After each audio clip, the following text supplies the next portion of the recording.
السلام عليكم ورحمة الله وبركاته إخواني الكرام، تبارك الله عليكم وتحياتي لكم جميعا ومرحبا بكم مرة أخرى في لقاء جديد وفي معلومة جديدة بإذن الله. اليوم إن شاء الله غادي نتكلموا على واحد منتوج اللي هو مهم جدا للطيور كذلك. هو المحتويات اللي فيه هما اللي مهمين بزاف، سيرتو اننا كما كنعرفوا بان العديد ديال الاخوان انهم كيخدموا على لا فيتامين في لا برودكسيون وفي لا بريباراسيون لا برودكسيون ديال الفاج، ولكن كينساو الاحماض الامينيه والفيتامينات الاخرى اللي هي مهمه كذلك للطيور، وضروري ان خصها تعطى لهم une fois par semaine. Les carences nutritionnelles en vitamines فهما كيؤديو العديد من الامراض ونقص في الصحه وكذلك في ليمينيتي ديال الطائر. اذا خصنا نبحثوا دائما على شي فيتامين اللي هو مفيد بالنسبه للطيور واللي هو خاص للطيور واللي غادي يعطينا فائده بالنسبه للاحتياجات ديال الجسم ديال الطائر. فاليوم غادي نتكلم لكم على فيتا كومبكس. ففيتا كومبكس كما كتشوفوا فيتا كومبكس فهو ديال لا سوسيتي ديال كويكو، هذا 500 ملل، وكاين دوطخ ريسيبيون اللي هما الكميه ديالهم كتكون قليله وممكن انه يستعملها الانسان اللي ما عندوش طيور بزاف. هاد فيتا كومبكس باش مهم وباش مزيان، علاش؟ حيت فيه لا فيتامين ا، ولا فيتامين ا اللي تري انتريسون بالنسبه للطيور، خاصها تكون سورتو صحاب الطيور ديال الكولور ديال الريسيسي، كذلك بالنسبه للمالينوا ولا بالنسبه للبيروش ولا بالنسبه للبيروكي ولا بالنسبه لجميع الطيور. فلا فيتامين A est très intéressant وعنده كيدخل في لا رياكسيون مع دوطخ فيتامين ودوطخ سيل مينيرو باش كيقدر يفيد الجسم بطريقه جيده. كما قلت لكم هاد فيتا كومبكس في فهو فيه كذلك لا فيتامين سي. لا فيتامين سي راه محفزه للمناعه، محفزه للإيميونيتي للطائر، من الاحسن اننا نقويو المناعه ديال الطائر ولا اننا نبداو نقلبوا على لي زونتيبيوتيك نستعملوهم الى مرضنا الطائر. دونك ملي كنقويو المناعه فالحمد لله كنتفاداو العديد من الامراض.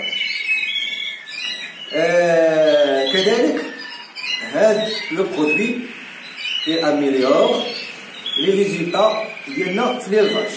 قلت لكم علاش؟ لانه كيحد من لي كارونس ديال لي فيتامين بالنسبه للطيور.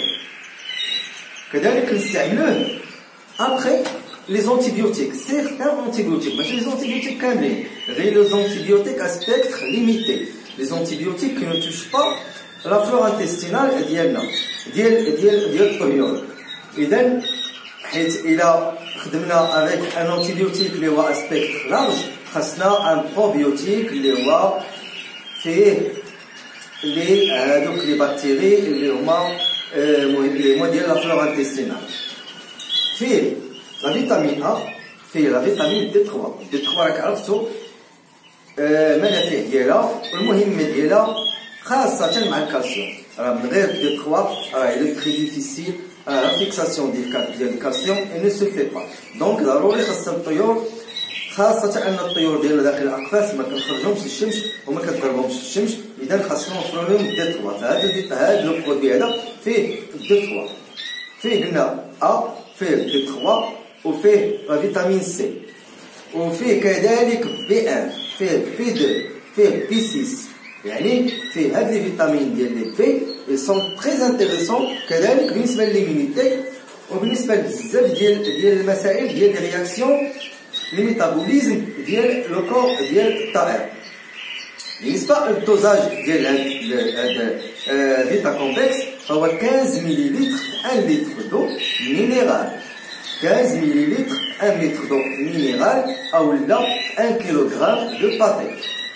إذا الطريقة ديال بالنسبة للباطي فمن الأحسن إذا كنا كنستعملو بيغ، فإذا كنا كنستعملو بيغ دو موربيد ولا روسك أولا كسكسو ولا شي حاجة اللي كتحتاج أنك خصنا نفزقوها وخصنا نخليوها واحد 5 دقائق 10 دقائق حتى عاد نخلطوها مع لي برودوي ديال الباطي، نحاولوا أن نفزقوها بالماء مخلط مع فيتا كومبيكس. فيتا كومبيكس ديك الساعة كيكون كيابسوربي لنا هذاك لو ريسك ولا بيغ دو موربيد ولا اوتر برودوي، كيابسوربي لنا هاد لا فيتامين وكيستافدوا منها الطيور بطريقه جيده. الا كان عندك غير طائر واحد او جوج طيور وكتخدم اللي قلت لك، دير 3 غوت في 40 مليلتر ديال الماء.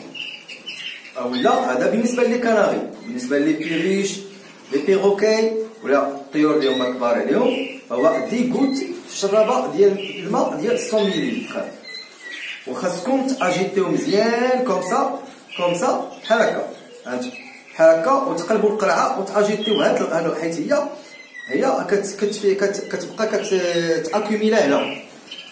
الا بقات شحال مده محطوطه كتاكوميلا هنا، وخاصنا نحركوها بهاد الطريقه هادي، ومن بعد نبداو نديرو بحال هكا بهاد الطريقه، ماشي هكا، ها بحال هكا.